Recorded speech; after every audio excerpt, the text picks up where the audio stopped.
Hey everybody, welcome back to my channel. We are at the 2022 New York Auto Show and we are thriving because behind me I have the 2023 Toyota Sequoia, redesigned since the first time in literally forever. And today I'm going to review this car from a mom's perspective. If it's your first time joining me, hey, I'm Kelly and I'm the car mom. I review cars for moms and for families. I'm a mom of two and a certified child passenger safety tech.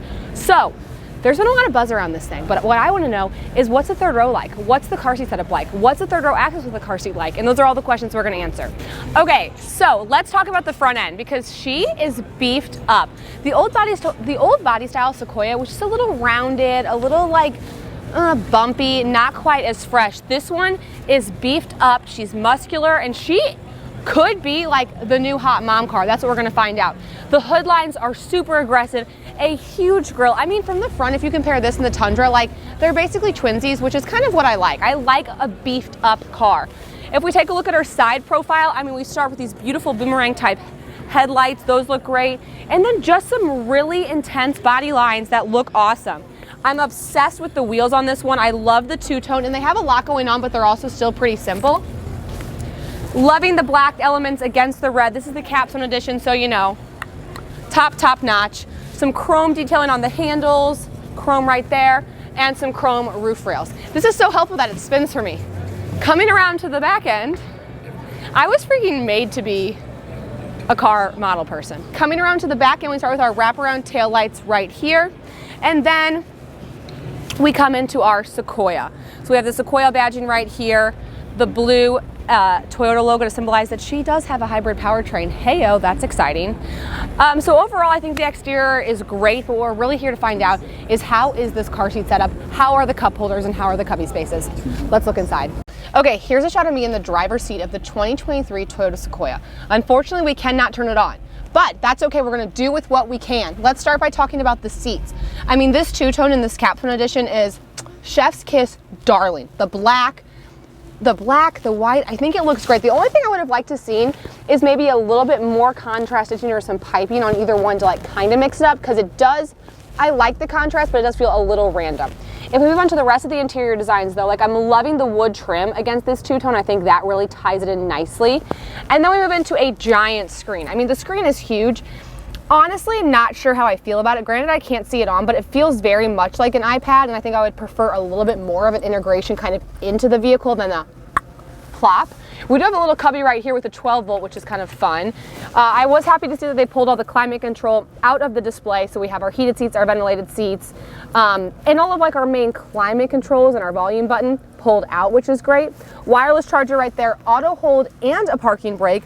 Our shifter is here, and then we've got our cup holders here, cup holders here. This is what I'm talking about, okay? This is what I'm talking about right here. I need 3 cup holders as a driver. I need my water, my iced coffee, yesterday's water, and yesterday's iced coffee. I've said this before. Or like, if I have a passenger, I have my water and iced coffee, now they can put these right here. This is the kind of innovation that excites. Is that their logo? Whose innovation that excites? That's somebody's, and it's true. Okay, now let's try to figure out this thing. Whoa. A lot of compartments. First of all, this kills me. Who's putting change in there? Toyota, babe. Who's putting change right there? I don't really know what all these different compartments are for. I mean, I would honestly just prefer one flat one, but we do have a USB and a USB-C in there. And then this does get confusing. Hold on. There it is. Okay, so another little change collector and then a super shallow place right here. So I actually do like that. So you could easily reach in the center console. You could have this thing here and then the 2 more cup holders. Okay, steering wheel, driver's comfort, head clearance, all checking out great for me. We even have heads-up display in this Capstone edition, so I was excited to see that. And this is most likely, yep, this is a rear view camera as well. So what's cool about this feature, and unfortunately I can't turn it on, is by the time you add passengers and car seats back there, it can definitely obstruct some of your visibility. So the fact that they have a camera that would display right here with a non-obstructed view, I think is really, really great.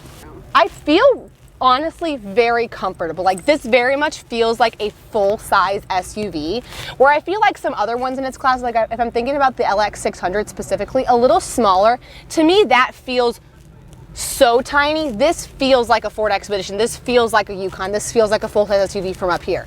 So let's break down the second or third row because I am having fun up here. I am worried I'm going to be disappointed back there. And I don't want to be disappointed. I want to like it. So let's see. Okay, so let's talk about the second row for a little bit. So this seat was pretty comfortable for myself at about 6 feet tall, and I still have really great knee clearance.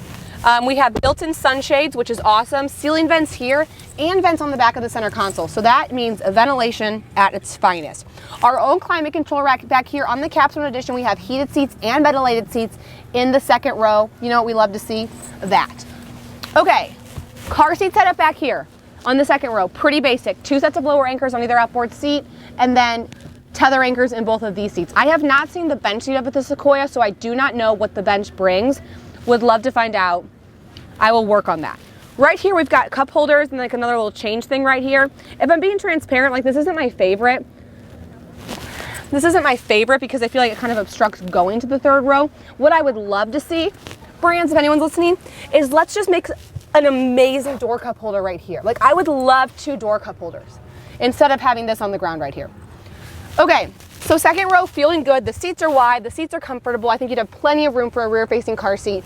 Now we have to open the trunk and see the third row. And I feel like I'm not gonna like it.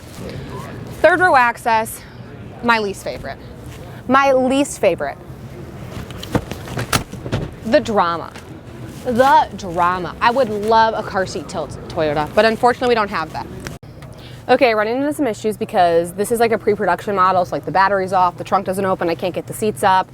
It's fine. This is just like a first look. I plan to do an entire tour. I'm actually hoping to be able to drive one for a week. I'm talking to Toyota about it, so fingers crossed.